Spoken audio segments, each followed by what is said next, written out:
आनंद की खोज ओशो कथासागर। आनंद कहाँ है? एक दिन संसार के लोग सोकर उठे ही थे कि उन्हें एक अद्भुत घोषणा सुनाई पड़ी। ऐसी घोषणा इसके पूर्व कभी भी नहीं सुनी गई थी, किंतु वह अभूतपूर्व घोषणा कहाँ से आ रही है, यह समझ में नहीं आता था। उसके शब्द जरूर स्पष्ट थे, शायद वे आकाश से आ रहे थे, या यह भी हो सकता है कि अंतस से ही आ रहे हों। उनके आविर्भाव का स्रोत मनुष्य के समक्ष नहीं था। संसार के लोगों, परमात्मा की ओर से सुखों की निर्मूल्य भेंट, दुखों से मुक्त होने का अचूक अवसर। आज अर्धरात्रि में जो भी अपने दुखों से मुक्त होना चाहता है, वह उन्हें कल्पना की गठरी में बांधकर गांव के बाहर फेंक आवे और लौटते समय वह जिन सुखों की कामना करता हो, उन्हें उसी गठरी में बांधकर सूर्योदय के पूर्व घर लौट आवे। उसके दुखों की जगह सुख आ जाएंगे। जो इस अवसर से चूकेगा वह सदा के लिए ही चूक जाएगा। यह एक रात्रि के लिए पृथ्वी पर कल्पवृक्ष का अवतरण है। विश्वास करो और फल लो, विश्वास फलदायी है।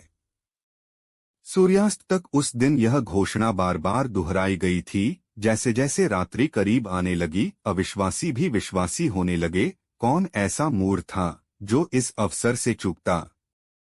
फिर कौन ऐसा था जो दुखी नहीं था, और कौन ऐसा था जिसे सुखों की कामना न थी? सभी अपने दुखों की गठरियां बांधने में लग गए।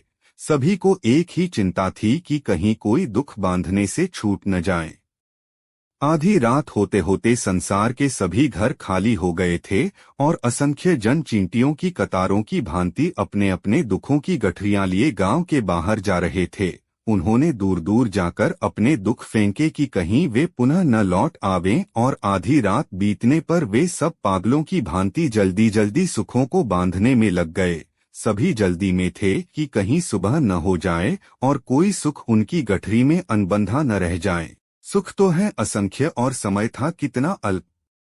फिर भी किसी तरह सभी संभव सुखों को बांधकर लोग भागते भागते सूर्योदय के करीब करीब अपने अपने घरों को लौटे। घर पहुंचकर जो देखा तो स्वयं की ही आंखों पर विश्वास नहीं आता था। झोपड़ों की जगह गगनचुंबी महल खड़े थे। सब कुछ स्वर्णिम हो गया था। सुखों की वर्षा हो रही थी। जिसने जो चाहा था वही उसे मिल गया था। यह तो आश्चर्य था ही, लेकिन एक और महाआश्चर्य था। यह सब पाकर भी लोगों के चेहरों पर कोई आनंद नहीं था। पड़ोसियों का सुख सभी को दुख दे रहा था। पुराने दुख चले गए थे, लेकिन उनकी जगह बिल्कुल ही अभिनव दुख और चिंताएं साथ में आ गई थीं। दुख बदल गए थे, लेकिन चित्त अब भी वही थे और इसलिए दुखी थे।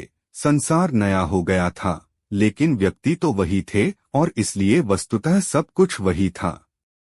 एक व्यक्ति जरूर ऐसा था जिसने दुख छोड़ने और सुख पाने के आमंत्रण को नहीं माना था। वह एक नंगा वृद्ध फकरी था। उसके पास तो अभाव ही अभाव थे और उसकी नासमझी पर दया खाकर सभी ने उसे चलने को बहुत समझाया था। जब सम्राट भी स्वयं जा रहे थे तो उस दरिद्र को तो जाना ही था, लेकिन उसने हंसते हुए कहा था, जो बाहर है वह आनंद नहीं है, और जो भीतर है उसे खोजने कहाँ जाऊं? मैंने तो सब खोज छोड़कर ही उसे पा लिया है। लोग उसके पागलपन पर हंसे थे और दुखी भी हुए थे। उन्होंने उसे वज्रमूर्ख ही समझा था।